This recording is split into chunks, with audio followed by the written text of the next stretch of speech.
پاکستان کے مظلوم مجبور عوام کی ترجمانی ہے جو اس وقت حکومت کے غلط پالیسیوں کے نتیجے میں پی ڈی ایم کے مسلط کردہ مہنگائی کے نتیجے میں پورا ملک چل رہا ہے، قوم چل رہی ہے۔ یہاں مرکز میں پی ٹی آئی کی حکومت تھی، انہوں نے بھی بے انتہا مہنگائی کی تھی، بلکہ مہنگائی کا ایک سونامی اس کا آغاز پی ٹی آئی نے کیا تھا، اور قوم کو یاد ہے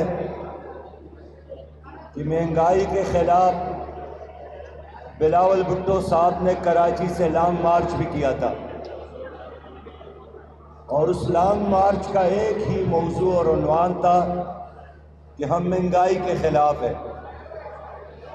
لیکن اب پاکستان میں پی ڈی ایم کی حکومت ہے اور پیپلز پارٹی کی حکومت ہے، اور مہنگائی دگنی ہو گئی۔ لیکن اب بلاول صاحب بھی نظر نہیں آتے، مولانا فضل الرحمان صاحب بھی خاموش ہیں، پی ڈی ایم میں شامل تمام جماعتیں خاموش ہیں، بلکہ وہ اس مہنگائی کو جسٹیفائیڈ کر رہے ہیں کہ ہمارے ساتھ قیمتوں میں اضافے کے علاوہ اور کوئی راستہ نہیں۔ مرکزی حکومت نے جو بجٹ پیش کیا ہے وہ ہمارے لوگوں نے تیار نہیں کیا ہے، وہ بجٹ آئی ایم ایف نے تیار کیا ہے، اور پیش کرنے والا ہمارا وزیر خزانہ تھا۔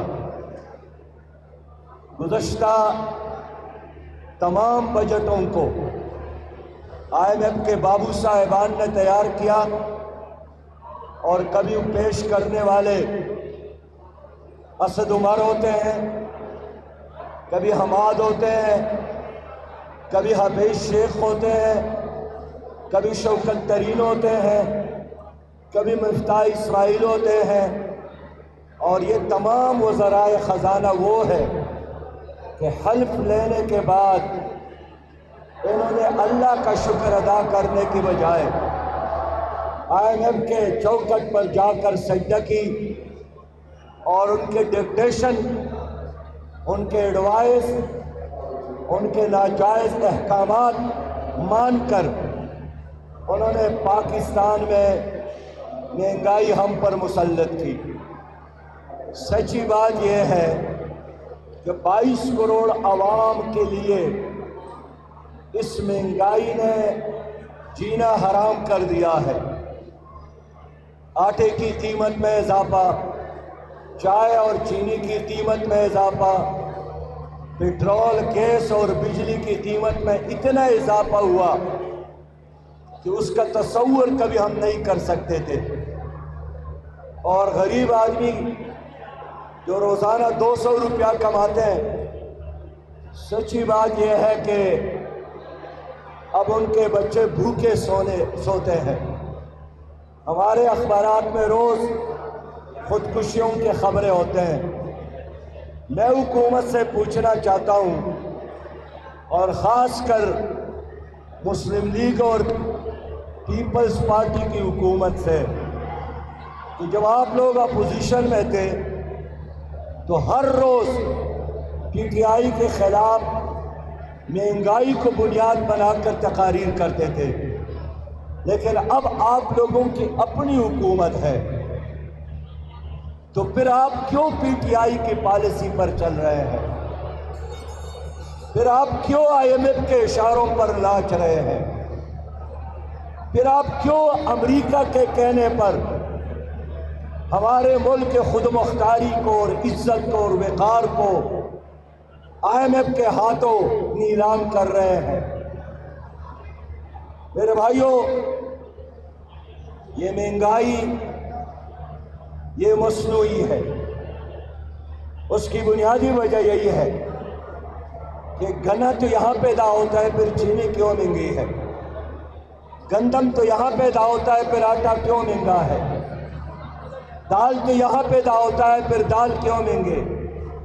یعنی وہ چیز بھی مہنگی ہے جس کی پروڈکشن اپنے ملک پاکستان میں ہے، ہمیں تو برآمد کرنا چاہیے، لیکن مس مینجمنٹ کی وجہ سے، بے انتہا کرپشن کی وجہ سے اور چور بازاری کی وجہ سے یہ مہنگائی ہماری مقدر نہیں ہے، لیکن ہمارے اوپر مسلط کی گئی۔ اس لیے ہم اس مہنگائی کا خاتمہ چاہتے ہیں، یہ ہمارے لیے ناقابل برداشت ہے۔ ہم سیاست نہیں کرتے ہیں، ہم آواز، عوام کی حقیقی آواز آپ تک پہنچانا چاہتے ہیں۔ اس ملک میں کرپشن ہے، کرپشن کی وجہ سے تمام ادارے ناکام ہو گئے، ریلوے ناکام ہو گیا، 130 ٹرینیں چلتی تھی اب صرف 30 رہ گئے، پی اے ناکام ہو گیا، اسٹیل مل ناکام ہو گیا، وابڈا ناکام ہو گیا، پی ٹی سی ایل ناکام ہو گیا۔ ان ناکام اداروں پر ہر سال 600 ارب روپیہ ہمارا خرچ ہوتا ہے۔ حال یہ ہے کہ ان تمام اداروں میں صرف 2,75,000 ملازمین ہیں، لیکن 2,75,000 ملازمین جن اداروں میں کام کرتے ہیں ہر سال پاکستان کو 600 ارب سے زیادہ ان کے خسارے کی مد میں ہماری قوم ادا کرتی ہے۔ آخر کیوں؟ کرپشن آپ کرتے ہیں، لوٹ مار آپ کرتے ہیں، مس مینجمنٹ آپ کی وجہ سے ہے اور بوجھ غریب عوام پر ہے۔ میرے بھائیوں، وفاقی شرعی عدالت نے فیصلہ کیا کہ پاکستان میں سود پر پابندی ہو، آئین کا تقاضا ہے، اللہ اور رسول کے احکامات ہیں۔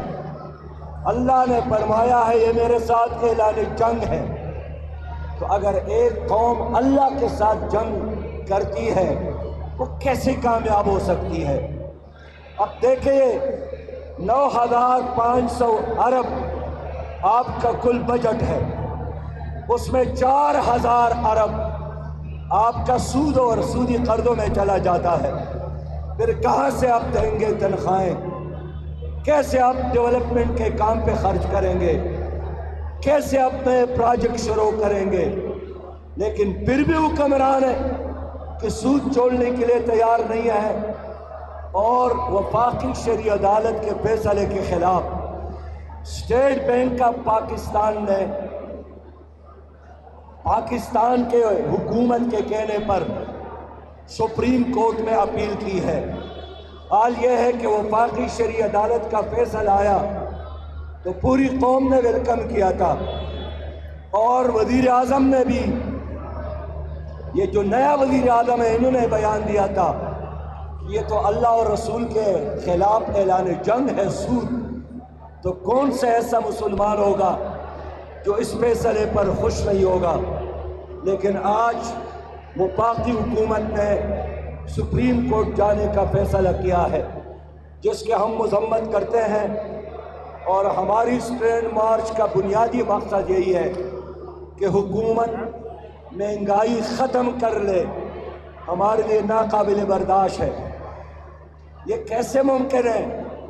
آپ قوم کو کہتے ہیں کہ ایک وقت کا روٹی کھاؤ، آپ قوم سے کہتے ہیں ایک پیالی چائے پی لو، آپ خود پیٹ پر پتھر باندھے، پاکستانی شہری 2 پتھر باندھنے کے لیے تیار ہے۔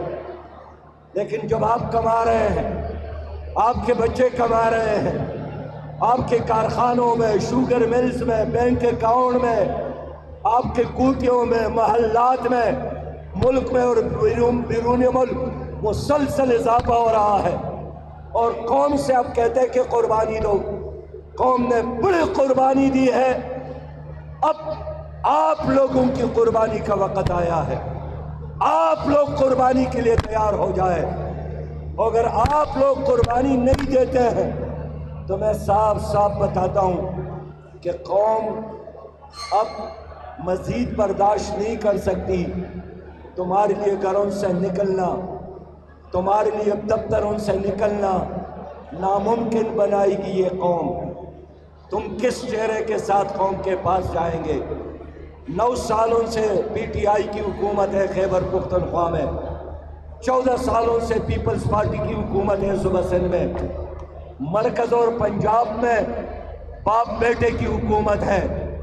تو کیا یہ ملک عوام نے بنایا تھا یا آپ اس کے مغل شہنشاہ ہیں؟ یہ کچھ لوگ ہیں جنہوں نے پوری قوم کو غلام بنایا، اداروں کو یرغمال بنایا، اپنے کو برہمن اور قوم کے ساتھ شودر کی طرح سلوک کرتی ہے۔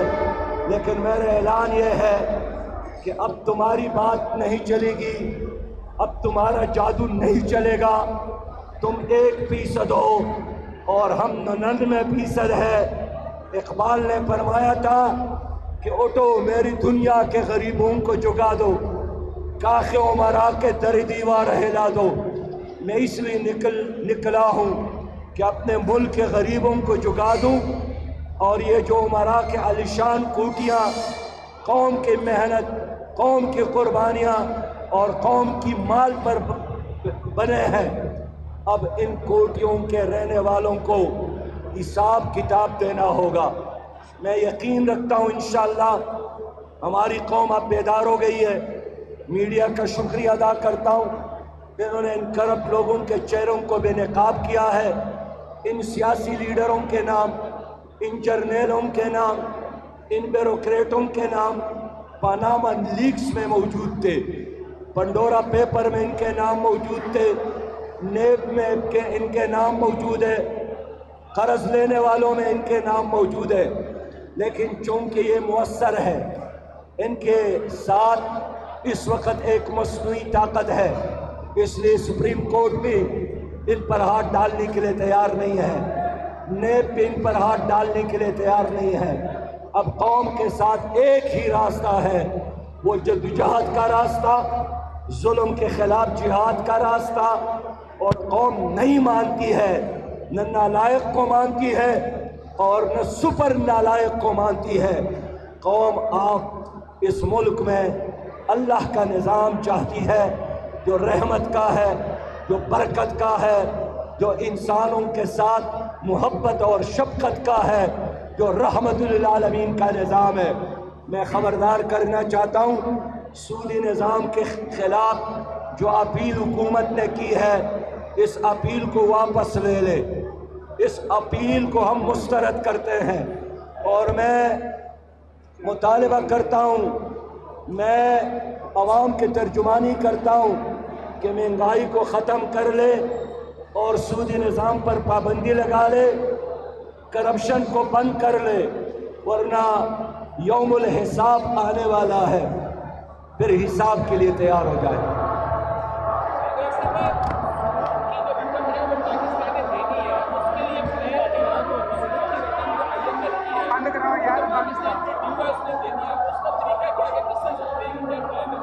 یہ بند کر دیں بھائی، بند کر دیں بھائی، کرانا بند کریں، کرانا بند کریں۔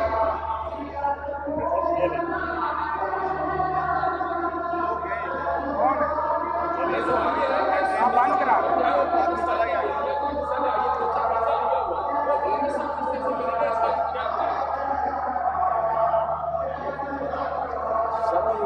انہوں نے کہا ہے کہ جو سود کی رقم پاکستان نے دینی ہے وہ کیسے واپس کریں گے، طریقہ کیا ہے؟ دیکھیے، سود کے خاتمے کا آغاز تو اپنے اداروں سے پہلے کیا جائے، اور جن لوگوں کو سود پر قرض دیے گئے ہیں پہلے مرحلے میں اس کو معاف کیا جائے اور اصل زر واپس لیا جائے، پھر وہ باقی شرعی عدالت میں پورا میں کہنا چاہتا ہوں کہ اگر امریکی اپنے آئین کے پابند ہے اور فرانس اپنے آئین کا، جو ہمارا لینڈ لا ہے، ہم اس کے پابند ہیں۔ اس لیے میں سمجھتا ہوں کہ تمام ملکی اور بین الاقوامی اداروں کے ساتھ